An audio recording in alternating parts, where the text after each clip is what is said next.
Guys, आज की भागती दौड़ती दुनिया में अनिद्रा रोग यानी कि नींद नहीं आना सबसे कॉमन बीमारी है। पर सवाल यह है कि इसका इलाज क्या है या फिर इसका ऑल्टरनेट क्या है। डोंट वरी, मैं आपको बताता हूं। क्या आपने कभी यह सोचा कि इंसान नींद लेता क्यों है? वो इसीलिए ताकि उसका माइंड फ्रेश रहे। और आपकी जानकारी के लिए अब मैं आपको बता दूं कि बहुत सारी रिसर्च में यह पाया गया है कि मात्र 20 मिनट का मेडिटेशन 2 घंटे की नींद के बराबर है। इसका मतलब यह है कि अगर आप 20 मिनट मेडिटेशन करते हो तो वो आपको उतना ही रिलैक्सेशन देगा जितना कि 2 घंटे की नींद।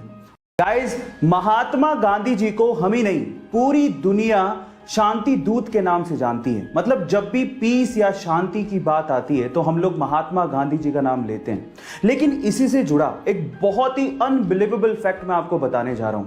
क्या आपको पता है कि महात्मा गांधी जी का नाम 5 बार, जी हां 5 बार नोबेल पीस प्राइज के लिए नॉमिनेट किया गया, लेकिन उन्हें एक भी बार इसके लिए चुना ही नहीं गया। कितनी अजीब सी बात है कि पूरी दुनिया उनका नाम शांति के लिए लेती है, लेकिन शांति का सबसे बड़ा प्राइज नोबेल प्राइज उन्हें कभी दिया ही नहीं गया।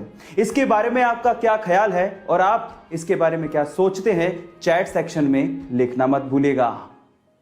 हमारे शरीर के हर बॉडी पार्ट को फंक्शनिंग यानी कि काम करने के लिए ऑक्सीजन की जरूरत होती है। और जब हम लोग सांस लेते हैं तो वो ऑक्सीजन ब्लड के थ्रू हमारे बॉडी पार्ट्स तक पहुंचती है। लेकिन हमारे शरीर में, हमारे शरीर में आंख का ये कॉर्निया एक ऐसा बॉडी पार्ट है जिसमें ब्लड जाता ही नहीं है। पर सवाल यह है कि फिर ये काम कैसे करता है? इसे ऑक्सीजन कहां से मिलती है? एक्चुअली हमारा आंख का ये कॉर्निया सीधे सीधे हवा के कांटेक्ट में है, एज यू कैन सी, तो वो वहीं से ही अपनी ऑक्सीजन की पूर्ति कर लेता है, जिससे उसकी फंक्शनिंग जारी रहती है। गाइस, क्या इसके पहले तक ये फैक्ट आपको पता था? हमारे देश में प्राइम मिनिस्टर एक बहुत बड़ी पोजीशन है और जो व्यक्ति इस पोजीशन पे होता है उसे पूरे देश की भागदौड़ संभालनी होती है। और अक्सर हमने इस पोजीशन पे एज्ड लोगों को ही देखा है।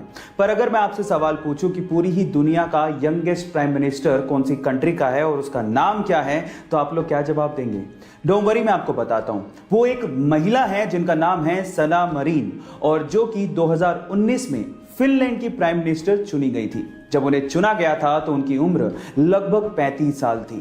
ऐसे ही इंटरेस्टिंग फैक्ट्स के लिए हमारे YouTube चैनल को सब्सक्राइब कर लीजिए। गूगल और YouTube का एक बहुत ही इंटरेस्टिंग फैक्ट अभी मैं आपको बताता हूं।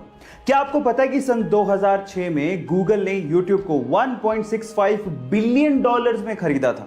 और मजे की बात यह है कि गूगल ने उस टाइम YouTube का CEO सुजैन वोजित्स्की नामक महिला को बनाया, और ये वही महिला थी जिसने 1998 में लैरी पेज और उसके दोस्त को गूगल कंपनी को स्टार्ट करने के लिए अपना गैराज रेंट पे दिया था, और बाद में एज एन एम्प्लॉय उसने गूगल कंपनी को ज्वाइन कर लिया और आज वो YouTube की CEO हैं। क्या ये इंटरेस्टिंग फैक्ट इसके पहले तक आपको पता था? ये घटना है यूएस के ओरेगोन शहर की, जहां पर बारिश आने पर एक बंदा बारिश का पानी इकट्ठा कर रहा था। इतने भी जैसी पुलिस को यह जानकारी मिली, पुलिस आई और उसे पकड़कर जेल में डाल दिया। जब उस बंदे ने पुलिस से पूछा कि मेरी गलती क्या है, मेरा गुनाह क्या है, तो पुलिस ने कहा कि बारिश का पानी स्टेट की प्रॉपर्टी है और आप उसे इकट्ठा नहीं कर सकते। और इनफैक्ट इतना ही नहीं, उसे सजा मिली जो मिली, उसके ऊपर $1500 का फाइन भी लगाया गया। गाइस, इस विचित्र घटना पे आपका क्या कहना है? चैट सेक्शन में लिखना मत भूलिएगा।